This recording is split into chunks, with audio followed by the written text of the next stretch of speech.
House. They're calling me. They're like, Nas is like 5 minutes away. His driver's bringing him in. Saw this guy just waving a gun at him at the listing, and You reaching or acting up, break it down, weigh it up, not back it up, make a 5 of mine, that's regular. Guys, we're back at it again. Culture Vlog. This is episode 12. Heard this crazy statistic that podcasts don't go past 12 episodes. We're at 12. We're gonna go past 12. it's the lucky episode, though. I think It's a lucky episode. I've been saying I'm gonna have this guest on for so long. Been speaking about my boy Enzo. we made it happen. Episode 12. Episode 12. Let's go. This man is a real estate mogul. Been in the game for like I think 5-6 years now. Yep. Just been making moves. Like since I've known you, you've had the drive, like ambition, just to do like better things in your life and meet better people. You're always bettering yourself, bro, and it's a test to like just where you're at in your life in general. And I had to have you on the podcast. Appreciate you, man. I'm so glad to be here. I know Yeah. Cultured is a dope podcast, so I'm blessed to be here for sure. Give the people like a quick intro of just like what you do, like your day to day. Yeah. So yeah, I've been in real estate like 6 years, and real estate's definitely like an interesting industry to be in because every day you wake up and like you do something different. So like, I mean, I would love to give you like a day, like my day, but Yeah. every day when I wake up it changes, like literally. But mostly it's a lot of prospecting for new clients, a lot of dealing with current clients on the phone, showing houses. I get to show some pretty amazing, gorgeous, expensive houses because obviously we're in LA and like the real estate game out here is like totally different. Yeah. So yeah, just showing houses, and it's a lot of kind of being people's therapist too. Like the real estate industry is a lot like that because you get clients and then you have to sell their house, and it's just dealing with people's emotional attachment to the house. Yeah, and like people buying a house, they want certain things and they get emotional about it. So it's kind of just like being the middleman for everybody and kind of just like controlling everyone and just getting the deal done. So I've actually never like that's such an interesting way you put that, emotional like yeah, therapist. yeah, basically. Do you feel like you've convinced people to buy the house? Or like an yeah. apartment on like certain occasions? I mean, there's only so much you can do because the person walks in. I mean, it's like going into a phone store. Like there's almost the person goes in there and they kind of know what they want, right? Yeah. And when they see it, they're gonna know that they want it. And if they don't like it, they're not gonna gonna buy it. But you can definitely like sell the features and stuff like that and sell the lifestyle. I think that comes into play a lot in like luxury real estate. You gotta like sell the lifestyle of like if you lived in this house, like this would be your lifestyle day to day kind of thing, Yeah, I got Yeah. you. I got you. I know there's so many people that like want to get into real estate Mhm. that we know so many people in LA that I think, not to stereotype here, but like there's so many Persians that just like Yeah. I feel like every single like Persian has their For sure. real estate license. Yeah. And like how do you think you've like differentiated yourself when it comes to like real estate? How have you like stood out? I think it's a lot. I mean, there's a ton of agents in LA, right? You got to stand out. I think it's a lot about who I aligned myself with, like early in my career, like the teams I've been with and stuff, because they've already had such a big like client base and brand that I kind of aligned myself with that and kind of learned from them. But it's really just it's really a personal thing. Like it's the clients that you have the opportunity to get in front of. You really just got to like connect with them as a person. There's a lot of like people who become real estate agents because they see like $1 million listing or like selling Sunset, and they're like, oh, it's easy. I just show up, I show this great house, and then all of a sudden I make $250,000. Like it's not like that. It's a lot of like relationship building and just being yourself, like, and just connecting with people on like a personal level, more becoming friends with your clients more than just like, hey, let me show you this house. Like you got to really like become personal with your clients And just connect with them, because how long? So like you meet a client, you show them the listing. How long does that like relationship like usually take, or once you've sold it, or it just depends? Yeah, it's kind of like my day to day. Like it always changes. So you could meet a person tomorrow, show them a house in a week, and they could buy it, and you could make a nice commission check. But you could also be working with a buyer for a year and a half, and they don't end up buying anything, or they buy something with another agent. Like it's a different experience every single client. Like you never know how long it's gonna take, really. So it's different every time. But it's kind of cool because it keeps it interesting. Right? Exactly. Yeah. And just like going to like you take them out to like dinners? I know you said you like do that kind of thing. You go like golfing. Yeah, for sure. It depends on the client, of course. Like if it's a lower end client, like you don't really have to do that as much because they kind of expect like, oh, he's just gonna show me houses. But they're buying if they want to buy a $30 million house, you gotta, you know, take them to the Bel Air hotel, you know. It's more of a white glove experience, if that makes sense, like with higher end clients. And when you were, dude, I can't even imagine when you were like 17 showing those listings, did you kind of feel like I shouldn't be here in a way? Did you feel that? Yeah. I forgot what it's called, but yeah. Yeah, no, for sure. I mean, and there's been people like even clients who have told me like, how old are you? Like, you look so young. Like, how can you be a luxury real estate agent? Like, do I trust this kid with, you know, my $10 million that I'm spending on this house? Like, this is a big chunk of change that people are spending. Like, this could be a majority of their net worth that they're spending on a house. And people definitely looked at me and, you know, they thought I was young, but I just like always got the job done, and I just always had to have this confidence in myself, because I mean, like, there weren't a lot of 17-year-old luxury real estate people. Like, it's not really a thing. Like, yeah, there's like 23, 24-year-olds, but there definitely weren't any people my age that I was aware of. So I just had to have this confidence in myself, even though I didn't have a reason to be confident in myself, because I didn't really do anything at that point when I was that young. But I had to have this just like confidence to make it happen, you know? Yeah. What was your like mindset shifts? Because me personally, when it came to the only thing I can relate this to is like basketball. When I moved here. Yeah. And I knew like everyone was great, and there were so many like good players. How did you like stand out? Like mentally, what was your day to day of preparing yourself mentally? Yeah. So it definitely took a lot. Like I really kind of like trained my brain in like the whole like confidence type thing, and like just because I needed to. Like obviously everyone is naturally, you know, self-doubting and all of that stuff. So I really had to like train myself to become like strong mentally. So I would do a lot of like affirmations, and I used to go to a ton of like business conferences and stuff like that, like Grant Cardone, and like every night I would listen to Bob Proctor. Shout out Bob Proctor if you guys know him. He's great. He's been doing like self-development for 60 years. And Law of Attraction. Yeah, Law of Attraction, The Secret. But he had these affirmations that I would listen to every night, because I don't want to get too technical, but supposedly when you're in your sleep, there's still a part of your brain, I don't remember exactly what it's called, that's still awake. So what you hear during your sleep gets like instilled in your subconscious mind. So I used to play these affirmations like overnight, and like while I was sleeping it would still be playing.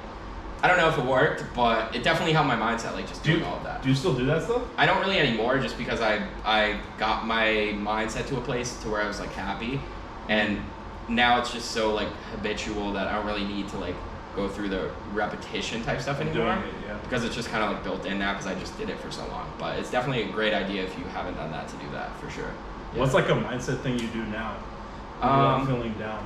Yeah, I mean, definitely like kind of it's corny, but like motivational videos help me. Like I watch a lot of like motivational content, and just sitting down with myself and like regrouping and like reminding myself like, you're good, dude. Like think of all the things you've done, and like think about what you're gonna accomplish, and then it just kind of like resets me, and like looking forward to the future, I guess, is like the most important thing to me. Yeah. I love that. Yeah. What's like a moment you had? It's kind of like winning that game-winning shot. Yeah. In a basketball game, where you were like, this is the moment, like where I sold. Was it like the first listing? It's like small listing you sold, or what was that moment for you? It was definitely, so when I was 19, I think, I got this big listing, $50 million near the Playboy Mansion, and our brokerage was being bought by another brokerage, the guy that I used to work with. And so they had a lot of capital. So for the launch of this listing, we threw this insane neon mansion party. So there was a conference for real estate agents. The 500 top agents in the country came to LA for a conference. So we had the opening party at this listing to launch the listing. So we had like 500, 600 people, the top agents in LA at this house. I mean, the craziest party ever. The Wall Street Journal covered it. The New York Times covered it. Like, I woke up and like my name was in like all these like publications about how we threw this crazy party, and I was just like, damn, like this is like real stuff. You know? Yeah, real life. I was like, damn, Wall Street Journal, New York Times. Like, I was like, wow. So that was definitely like a moment. Like, damn, like I've been working hard, but this is definitely cool. Like, you know. Damn, for sure. I remember like walking into your apartment and like seeing your book. He has Yeah. this book that he made. You said it's on Amazon. $1 Million Playbook. Check it out. It's a good book. It's a good like mindset for sure book. Yeah. And dude, yeah, you honestly for me, dude, you've inspired me in so many ways because I remember, yeah, we were 18, like about like 18, 17 when we met. And I remember walking into your room and you had on your whiteboard, you had this like, I think it was make $1 million and whatever it was, like in sales that year. And I'm like, geez. Yeah. Like that's crazy. So I just want to like congratulate you, bro. Thank you, bro. On that. Appreciate you. Genuinely. Thank you, man. Because I can't imagine like how many people are like, just like think you're faking it, if that makes sense. Yeah. And just like question it. Yeah. Like all the time. Definitely, of course. Yeah, but you're doing it too, man. I love that. Like you think the same way. Like we had this sit down when we were like 18 or 17. Yeah. Like at our friend's house, and like we were just sitting there, and we were just like talking, like damn, like we're like on some other shit, you know. For real. You know. For real. Like, it's good to be like that. Already like this year we went to Miami. Just like so many things. Have aligned in for the year, and it blows my mind all the time, like what we're gonna do in the future, and just like what we're doing right now. For sure, man. Yeah. Maybe 2 weeks we're gonna go to Mexico. Yeah. You're gonna catch that. Hey, who knows what we're gonna do? We're gonna do some crazy stuff. Like, we just gotta make the years better and better. That's I have other goals, but my goal is like just live life better and better, like every year. Like just have like new experiences, new, whatever. Going back to like the real estate, like last year, how was going through that with COVID? Because I'm sure like mentally you weren't there. Yeah, you were telling me you were FaceTiming people like in houses. Yeah. I'm sure that you must have felt like, what's the point of doing this at this point? Yeah, it was definitely tough, like mentally. And yeah, for a while we couldn't even show houses. Like we couldn't even. COVID. I mean, you couldn't even go to people's houses. New clients didn't want to meet you because they were scared of COVID. It was like that weird time, like for everybody, right? So it was definitely tough, and especially for real estate because most of our job is like doing in-person stuff. So yeah, I mean, it was crazy, like it was for everybody. I definitely had some like mental hiccups, but luckily we got out of it. We survived, luckily. But it was tough. I mean, it was just COVID was something that no one had ever seen, so I don't think anyone knew how to react, right? Like, I was just locked in I mean, we were all locked in the house for like months. Yeah. Like, what do I do? Like, I can't even work, So it's definitely tough, for sure.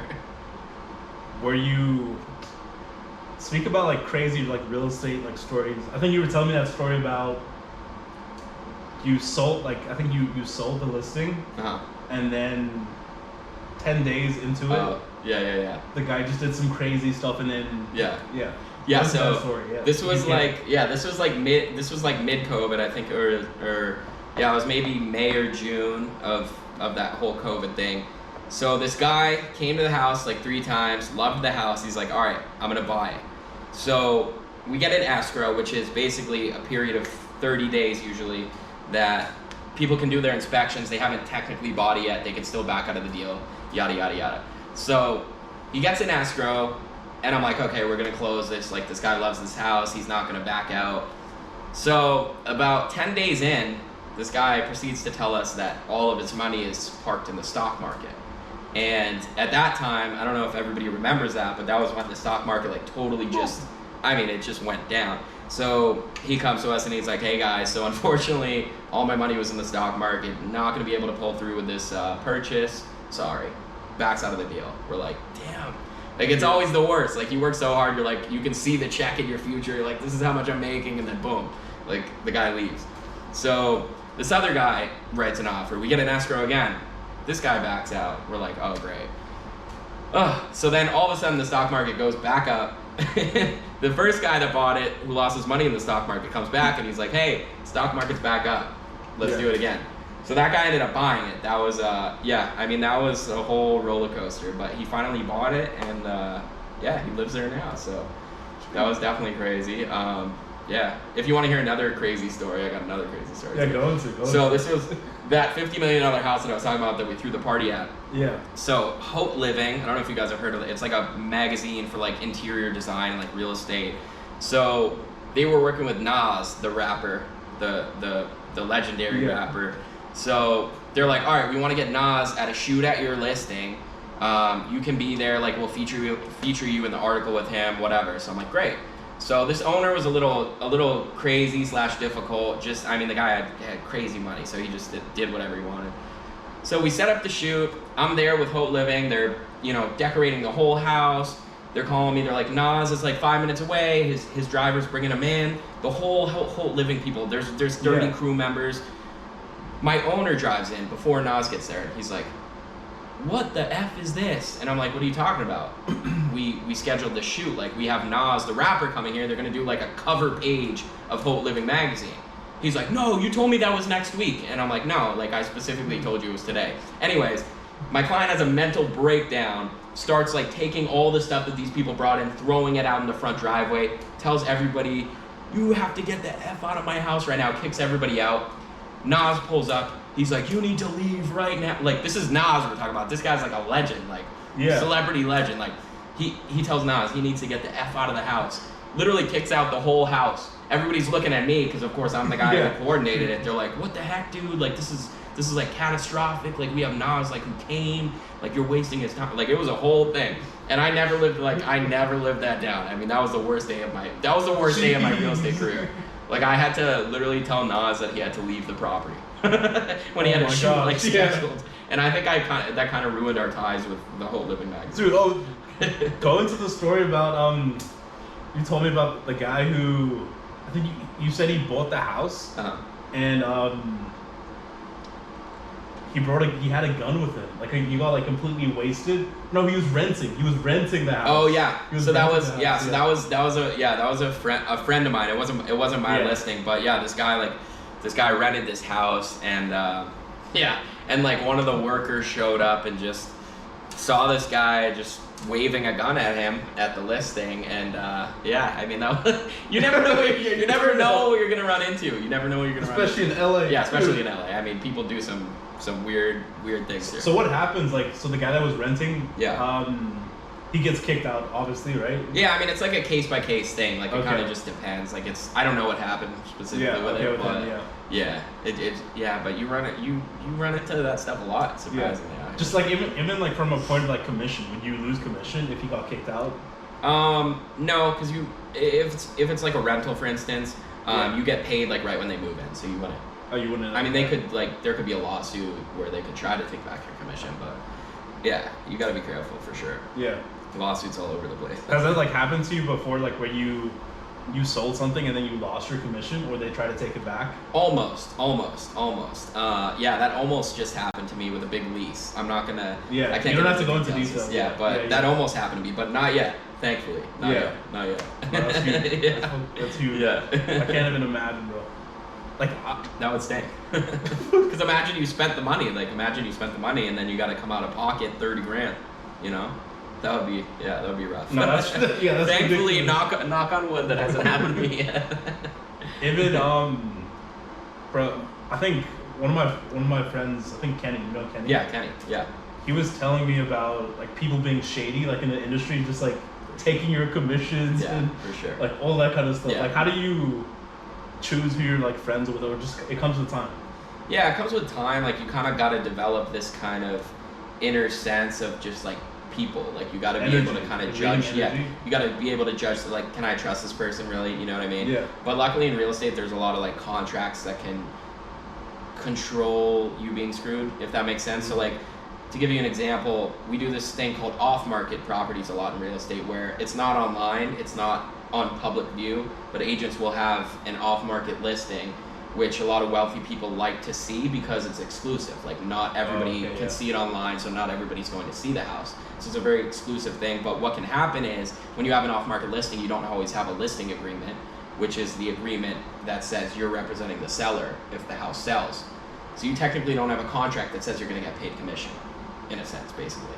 So what can happen is, if you have an off-market listing, you're working with this seller, you know, you're spreading the news of the off-market listing, but then this agent could go directly to the seller and say, hey, I have a buyer, you don't got to pay this agent commission, and then you get totally screwed out of the deal, even if you showed it 30 times and spent all this time and money on it. So But there's simple contracts that can prevent that. So you just got to be like just very thorough and like contract and don't be scared of like upsetting people, because I know a lot of agents that are like, oh, I don't want to do a contract because I don't want to seem like I'm like, you know, I don't trust them or whatever. But you kind of just have to, like, because there's a lot of shady people. I'm sure do buyers, because obviously I'm sure people lie about their intentions of like buying, and they try to act like they're new and like they don't, like they're naive, like that kind of thing. For sure. To manipulate like you into like agreements and like that kind of, is that, I'm sure that happened to you when you were young, right? Yeah, for sure. I mean, I made so many mistakes because I didn't know what I was doing, you know? Like, you don't know it until you make the mistake, honestly. Like, and I made a lot of mistakes. Luckily, I started so young that I made those mistakes when I was super young. So now, even being 22, like I've learned I've learned so much about like just all these different things. Dude, I'm like thinking of your real estate like license. Like test. People have told me it's not easy. But you can definitely get by it, and there's so much you still have to like know and understand afterwards. Like the test, honestly, the real estate test has zero to do with everyday business. Like the stuff that's on the test, I don't think I've used any of it once. And I've been in real estate for 6 years, and I don't think I've used any of those questions or materials that we actually had to study for the test. I mean, it's just nonsense. It's kind of like, it kind of reminds me of college. Like college, like just like college. Oh yeah, take a test on this, but literally you're gonna use none of it. You're gonna use none of it. Or just even applying. We're not gonna get into it. We won't get into it. But you know what I mean? It's like lawyers, like the bar test. Like I've heard that as well. Like they just make things sound complicated, like that can be very simply put. You know what I mean? Like it's kind of like that. I think it's they do it because it's like a barrier to entry. So they make you take this test and like study. For sure. Yeah. I mean, it makes sense, I guess, but. But people think that they pass the test. Oh, I'm gonna make $100,000 in the next 3 months. Like, no, that's not the way it works. I'm a real estate agent. I know, like, certified. All right. Are there like more tests that you can take to enhance your knowledge or anything like that? Not really. I mean, yeah, you just gotta do it. It's like anything else, you know. It's like anything else. Like you can study all you want, but nothing really compares to like in-person experience, you know. Like what I recommend to people like trying to get into real estate is like just be like an assistant. Like I know it's like not the coolest job or whatever, but just be an assistant and like just figure out like how stuff actually works in the industry, you know. Was that what you did in the beginning? I think your mentor was Barbara. I started with Barbara Stover. Shout out Barbara Stover if she ever sees this. But yeah, that's what I did. I worked for a year for free. Like I literally didn't get paid for my first year. I mean, I was 15, so it was fine. But yeah, I was like literally like, I don't want to get paid. I just want to learn. So I just like basically followed her around. I did contracts, I did showings, and I learned like a lot like about how just the business works, you know, and like how to do stuff and like how to sell a house, you know.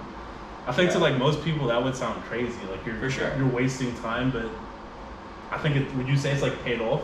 Yeah, for sure. A year? You're getting if you're with the right person. If you're with the right person. You know, you got to be with the right person for it to be worth it. But yeah, you're getting so much in-person knowledge, you know. Yeah. I'm 100% sure you have a crazy story of you at like a crazy listing. You're walking, you bring a guy in or whoever it is in. Yeah. What's like the craziest like request someone's said to you, or the flooring isn't the color of the flooring isn't stupid or whatever. Yeah. Well, I have a funny one. Yeah. So, I showed a very, very, very famous singer. Well, I guess I could say. Well, no, I'm not gonna say. But a very famous singer, like one of the most famous singers out right now, saw a listing of mine. Probably, I think it was like 5 months ago. 78. That's who you? Yeah. $78 million house. Keep in mind this house was 40,000 square feet. I mean, incredible property, like stunning. Like if you saw it in person, you'd be like, this is a resort. So the first request was, okay, so I mean, this wasn't that crazy. The first request, because he's a celebrity, he doesn't want people seeing him, but he's like, we want to pull through the driveway, pull into the garage, walk through the first floor of the house by ourselves, and then we can meet the agents. Now there were 4 agents on the property. He only wanted 2 to begin with, for privacy issues, I guess. But literally, we're walking through this house. We're showing him all the insane features. Like there was a music studio, indoor lap pool, indoor basketball court, like crazy. He walks through for like 5 minutes. He was like, I don't like this house at all. It's trash. Like, keep in mind, if you saw this house, you'd be like, oh my God. But hey, I mean, I guess, you know, he's living the life, so he gets to make those. So yeah, he can just say that. But I was like, wow. But it was cool to show. Said, like, quote, he said those words. Yeah, he's like, this house is trash. And it's a $78 million house. Jesus. He just bought a house. I mean, this probably give it away if people know real estate, but he just bought a house for $70 million in Bel Air. Damn. And it looked not as nice as the house that I showed him, but I guess he liked it more. So, but yeah, I mean, there's been a lot of. I mean, I've showed billionaires houses. I've showed like Jeff Bezos a house. I mean, it's. It's crazy. He saw my listing in Holmby Hills for $50 million. Damn. And then he bought one for like $150 million. I'm sure, yeah, like, for the average person, like, hearing that, they're like, what? Like, what the fuck? Yeah. But, like, that, I love that feeling of, like, how that's gone normal to you. Yeah. Which is crazy, because it's like, damn, Jeff Bezos or, like, you know. Whoever. Yeah. But I think one thing, I try to do if I'm speaking to anyone, like my dad, or just, not my dad specifically, but, like, my dad told me this. Yeah. If you're speaking to someone with money or someone you think has money, like, don't speak about their money. Like, no one with money wants to hear about how much do you make, or exactly. I'm sure you've gotten that all the time, like, give me this thing because you're rich, or like, for sure. I'll pay for this because you have the money. Like, screw that shit. I hate that. Dude. I hate that, dude. It's so annoying, right? It's so annoying. Yeah. And then you get taken advantage of because you're. Yeah. I'm sure in the beginning you did, but. Now it's just like, no. Like setting boundaries, that's like another thing too. Yeah, for sure. Yeah, you got to do it. But your real friends will never ask you, you know, for that stuff. Exactly. So you just got to, like, pick the right people, you know. Yeah, for sure. In the beginning, damn, this is like just candid. I didn't prep questions. No, this is great. I love this. I think this is a great, it's just like, it's like we're sitting down. This is the conversation we normally have, you know. Exactly. So it's like, I'm trying to think what else, like, what's a huge question I would want to know getting into real estate. Have you mentored anyone, like, as an assistant or anything like that? I have, yeah. Just I haven't really mentored anyone as an agent per se. Like, I haven't had someone, like, work, like, as what do you call it, an intern or anything like that. Yeah. But I always have, like, people, like, young agents, like, trying to get in the industry. Like, I'll get on the phone with them to, like, ask questions about the industry, because you don't really know, like I said, you don't know much going into the industry. Like, it's kind of, the real estate industry, you're kind of just thrown into it. Like, no one really tells you, like, really what to do and, like, how to actually, like, sell houses or, like, get listings. So I definitely talk to a lot of young agents. They, like, call me because they see how do you get listings? Like, what does that mean to the average person? Because I don't even know what that means. Yeah, so getting a listing means, like, you're working with the seller to sell the house and you have an opportunity to make a commission. But to get that listing, you either have to know people who want to sell their house right now, or you need to contact somebody and catch them at the right time and they want to sell their house right now. So it's like you just always got to be, like, talking to people and, like, prospecting, like, cold texting, cold calling. I don't really do much cold calling per se anymore, but cold texting a lot, emailing. Just like, you just got to send so many messages that you end up reaching 3 or 4 people that may sell their house in the next 6 months. Like, it's very difficult, but you just got to be, like, just you know, hammering just people. Like, I feel like there's, like, so many, like smoke bombs of people, like, not understanding, like, exactly what you said. No one knows. Like, when I think of real estate, there's just so many aspects of it. Like, there's flipping houses, like small houses. Like, I think I've seen so many YouTube videos of, like, oh, you can make, like, get rich quick flipping houses, but there's so many variables of things that people don't know getting into it. Have you ever, like, flipped anything quickly and, like, sold it? Me personally? No, I haven't really gotten into flipping yet. I definitely want to, but I feel like LA is a tough market to do that in. Just because you're putting a lot more money on the line, but also it's a great market. But I haven't done anything in LA yet. I kind of want to start in, like, different. Texas. Texas, even, like, Boston, like, where I'm from, and doing it that way. Then again, you don't get as big of a return as you could in LA. Like, you could buy a house today in LA, and in a year you could sell it for $2 million more. Like, you never know here. It's not like that in other places, but I definitely want to, like, learn in other places more, just so I can, because you're losing a lot more money out here if you lose and you don't know what you're doing. So I'd rather make a smaller money mistake somewhere else. But, you know. Who would you say is, like, inspires you in real estate, or, like, who do you look up to now? Definitely Tomer Friedman. He's great. he's killing it. I mean, he Morgan started. Freeman? Yeah, he started with the Kardashians, and he's kind of just blown up since then. Like, he sells like some incredible properties. He's great. Alexander at the Society Group, they're not real estate agents, but they started a real estate PR company. And it's crazy because there's never really been anything like that. So he basically, their kind of launch party for their company was my Neon Mansion party. And ever since then, they've like blown up and they're doing crazy stuff. Like, they've done like cannabis open houses, and they get it in like the Wall Street Journal, because the Wall Street Journal is like, what? Like, cannabis open house? Like, what is that? Like, that's something we've never seen before. They kind of like brand houses and like get them to sell through that. Like, they create like a brand for the house. So I definitely look up to him. So when you guys like threw that party, was that to eventually sell the house and like? Yeah, it was to sell the house. We wanted to get press, because the thing about that house, $50 million. If you really break it down, the type of people that can afford a $50 million house usually pretty much are high 100 millionaires to billionaires. So how do you get those people? You have to really create something that people have never seen before. So if a very, very wealthy person who can afford that house opens the Wall Street Journal and sees, wow, they did this crazy party at this house, look how great of an entertaining space it is for me. If I were to own it, they have 600 people in there, mega party, and it looks great. It's a perfect house for entertaining. That's our goal, to get to that like client, that specific client that can afford the house, you know. Do you know anything? Because I know Dan Bilzerian like just had that, not scandal, but he basically got like called out for like, everyone thought he bought that house that he had like up in the hills, but he was renting it the whole time. Yeah, he was renting it, and he wasn't paying rent for a while. He wasn't paying rent, and supposedly he was using his, well, not supposedly, his company, he was using his company money to pay for the house, and supposedly, there's a lot of stuff going on with him. Jeez. But they just actually put that house in the market for sale, though. Yeah, but everyone used to think he bought that. No, like his money situation is very sketchy. Like, apparently his dad was like very wealthy, and he had to flee the country, and supposedly that's what he's living off of. But it's all like kind of smoke and mirrors. But that house is crazy, though. I went to that house. That house is insane. That's like a resort, dude. I mean, like, I was walking through the house for like 4 hours. That gym, like that outdoor gym, dude. Yeah, crazy. Insane. On the roof, Even those parties that he like threw, he had, dude, every like all this. Did you go to any of those? No. Yeah, I went to the Valentine's Day one. That was crazy. I mean, shit. That was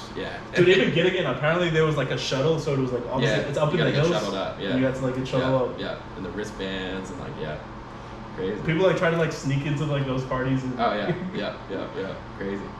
But and then what else? Oh, so that $50 million listing is kind of a cool story. So I didn't end up selling it, but my team ended up leasing it out to Wish. So Wish was renting Dan Bilzerian's house for a while. I don't know if they still are, but I think I've seen their brand on like a lot of the outside gym stuff. Yeah, so they did have that house, so maybe they still have it, but they actually leased the listing that I used to have. And actually the Kid Leroy had his birthday party there the other day, which was kind of cool. Like Justin Bieber was there performing, but it's now a Tik Tok House, which is kind of cool. So pretty interesting. Yeah. What do you see for yourself like in the future? I know you said you want to get into music. Mm-hmm. Yeah. And are you excited about that? Like, what's... For sure. I definitely want to branch out. Like, originally I got into real estate. I didn't necessarily have like a burning passion for real estate. I know a lot of people like get into real estate because they love architecture or whatever. It wasn't really that way for me. It was more of like a way to kind of branch into other things, like, if that makes sense. So I love real estate. Like, it's great.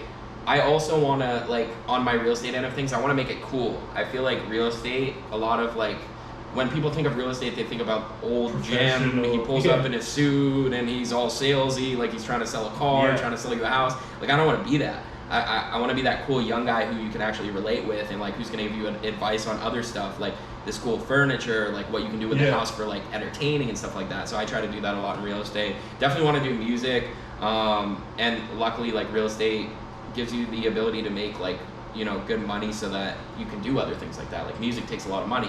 You need to buy the equipment, you need to get stuff produced, you need to do music videos, stuff like that. So I don't know, I have different big plans. I don't know where I'm gonna take it yet. I definitely want to get into like fashion too, and like eventually having your own like fashion brand.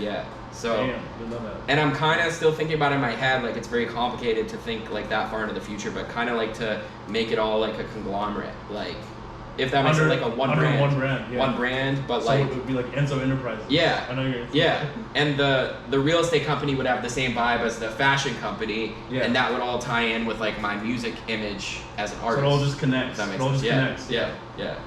Damn. Yeah. So, and people buy into hype. So if by then I'm a hype One artist, thing blows up. or- It's just gonna trickle yeah. into the other. you know, how other people stuff, yeah. people buy Yeezy because it's Kanye. Like it's dope too, but it's Kanye, right? They buy it because it's Kanye. Yeah. It sells out because it's Kanye. So if I blow up in the music, people are trying to buy real estate. It might not be my target demographic, but there's already gonna be like that hype behind my music image or whatever that will draw them to the other. And I also like feel like you being honest with like who you are as a person and being like genuinely yourself. Yeah. Is gonna attract way more people. For sure. And you can maintain it way longer because I'm sure you've dealt with burnout. For sure. All the time, dude. Yeah, when I first got into real estate, like I was trying to be that like, because you get in and like you see all the real estate agents, and the majority of them are the same. It's like cookie cutter. It's like everybody's that guy in the suit and the tie. He's like, hey, nice to meet you. How are you? Yeah. Oh, great. Like that's not you It at started all. to feel like like I'm a young guy. Like I'm not trying to like be all like, you know what I mean? Like I feel like, and you'll connect with some people. Like I've connected with so many like just younger people and like just people that I can get along with, and even like older people. Like you can't be fake with it. Like in any industry. Like I feel like if you're fake with it, people are gonna like see. They can tell it. Yeah. Have you made like friends, like people that didn't end up buying a house? You For became sure. friends with? Yeah. And Like I've after? focused a lot more on that recently, like just trying to become friends with people and connect. Because for a while I was scared to do that because I'm like, oh, like what if something goes wrong in the business end of it? Then they're not gonna be my friend anymore. It's gonna be awkward or whatever. Yeah. But recently, like I've been trying to do that a lot more. Like I go to like drinks with potential clients and just like becoming friends with them. Dude, for sure. nice. Yeah. And just like exchanging stories and Yeah, and like talking about life. vibing, Like, yeah. just living life. Like I love that. that's it. dude, Yeah. And I love how you're like niching down and finding your own like path. Like no, I've never heard of anyone who's doing like music and like real estate. Like Yeah. I don't think there's anyone in that. I'm crazy, dude. And like vlogging too, Yeah. bro. That's gonna be Vlogging too. Yeah. Yep. The vlog is gonna be great. Yeah. Yeah. Honestly, like there's so much to come. For We're sure. on this journey together, Yes, dude. sir. We got it. And shout out to Owie for this incredible podcast. I know he's gonna make some dope stuff. We're gonna make some dope stuff in the future very soon. We're gonna collab. We're gonna collab. Yeah. Just a lot to come. Like big year. I'm just excited and thanks for watching. If you stayed until the end, I love you guys. Episode 12, episode 13 is gonna come soon. Peace. Yes. Thank you for having me, bro.